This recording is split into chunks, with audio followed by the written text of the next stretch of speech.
राजस्थान राज्य विधिक सेवा प्राधिकरण जयपुर के आदेशानुसार भिलवाड़ा में आयोजित होने वाली राष्ट्रीय लोक अदालत को सफल बनाने के लिए भिलवाड़ा कोर्ट में प्रशिक्षण कार्यक्रम का आयोजन किया गया। जिला विधिक सेवा प्राधिकरण भिलवाड़ा के अध्यक्ष चंद्र प्रकाश श्रीमाली ने बताया कि 11 सितंबर को प्रस्तावित राष्ट्रीय लोक अदालत को सफल बनाने के लिए भिलवाड़ा मुख्यालय के न्यायिक कर्मचारी गणों का प्रशिक्षण कार्यक्रम आयोजित किया गया। उपस्थित सभी न्यायिक कर्मचारियों को राष्ट्रीय लोक अदालत को सफल बनाने के लिए आवश्यक दिशा निर्देश दिए गए। इस दौरान प्राधिकरण के सचिव महेंद्र कुमार दवे एवं नोडल अधिकारी गोपाल सैनी एवं अपर जिला न्यायाधीश संख्या 2 मौजूद रहे। दवे ने बताया कि लोक अदालत में राजीनामा योग्य सभी प्रकृति के मुकदमों को निस्तारित करने के लिए ऑनलाइन के साथ साथ ऑफलाइन प्रक्रिया भी अपनाई जाएगी। नोडल अधिकारी सैनी ने बैठक में भाग लेने वाले समस्त न्यायिक कर्मचारियों को न्यायालय में लंबित प्रकरणों को वरीयता के आधार पर निस्तारण करने एवं इस उद्देश्य की पूर्ति के लिए सभी रीडर व कनिष्ठ लिपिक लोक अदालत के प्रकरणों को योजनाबद्ध तरीके से प्रत्येक तारीख पेशी पर पीठासीन अधिकारी के समक्ष रखने, प्रभावी कार्रवाई करने के निर्देश दिए। लोक अदालत के दौरान कोविड गाइडलाइन की सख्ती से पालना के भी निर्देश दिए गए।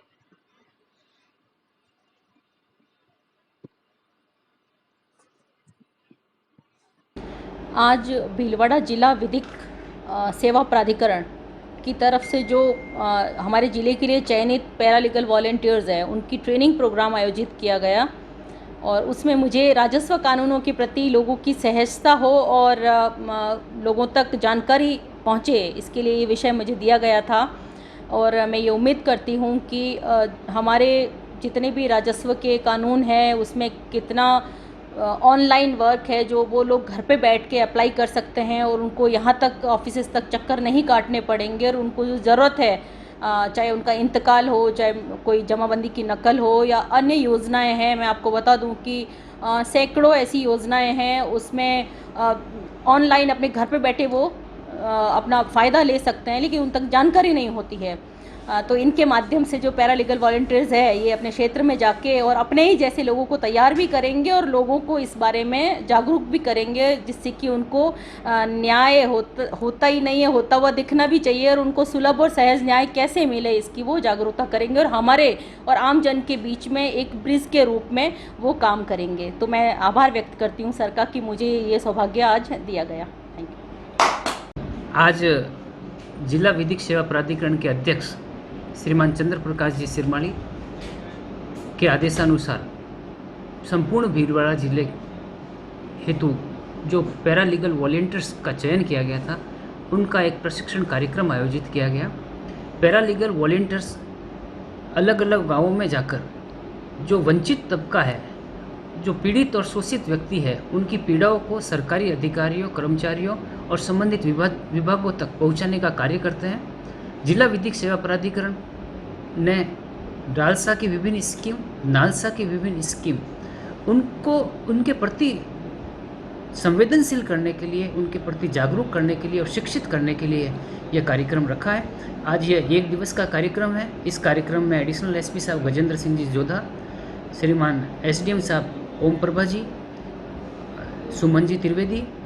और अलग अलग विभागों के श्रम विभाग, चिकित्सा विभाग, अलग अलग विभागों के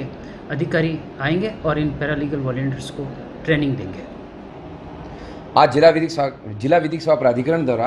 पैरालीगल वॉलंटियर को ट्रेनिंग प्रोग्राम आयोजित किया गया, जिसमें समाज से जुड़े हुए विभिन्न विषयों के ऊपर भांति भांति के स्पीकर्स यहाँ पे आए, जिसमें सत्र का प्रारंभ जिला विधिक सेवा प्राधिकरण के सचिव आदरणीय महेंद्र कुमार जी दवे ने किया और आदरणीय आज अतिथि श्रीमान सेशन जज साहब थे। मुझे जो सब्जेक्ट दिया गया वो संविधान का सब्जेक्ट था और मेरा जो दायित्व भी यही था कि संविधान के बारे में आज मैंने बताया। मैंने मूल अधिकारों के बारे में बताया कि कौन कौन से मूल अधिकार हिंदुस्तान के संविधान ने हमें दिए हैं। प्रस्तावना में जो निहित अधिकार हैं उसमें मैंने 44वां अमेंडमेंट जो कि संपत्ति का अधिकार, जो कि 7 मूल अधिकार प्रारंभ में संविधान में हमें दिए थे और 44वें अमेंडमेंट के बाद में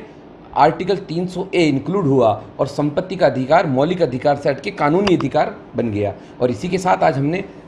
इसके संवैधानिक उपचारों के अधिकार जो कि आर्टिकल 32 और आर्टिकल 226 जो कि हाई कोर्ट और सुप्रीम कोर्ट के द्वारा गवर्न होता है उसके बारे में बताया। बेसिक बुनियादी नियम क्या हैं, बेसिक कानून क्या हैं और विधिक सेवा प्राधिकरण की समाज में उपयोगिता और उपादेयता क्या है, कि क्यों हमें विधिक सेवा प्राधिकरण को बनाने की आवश्यकता पड़ी और ऐसे सब्जेक्ट क्या थे, ऐसे क्या विषय रहे। और उनमें जो बात निकल के उसमें यह आई कि समाज में कानून के बारे में अच्छी, सुलभ और सस्ता न्याय देने के लिए विधिक सेवा प्राधिकरण की स्थापना हुई और मुझे बोलने का मौका दिया, उसके लिए धन्यवाद।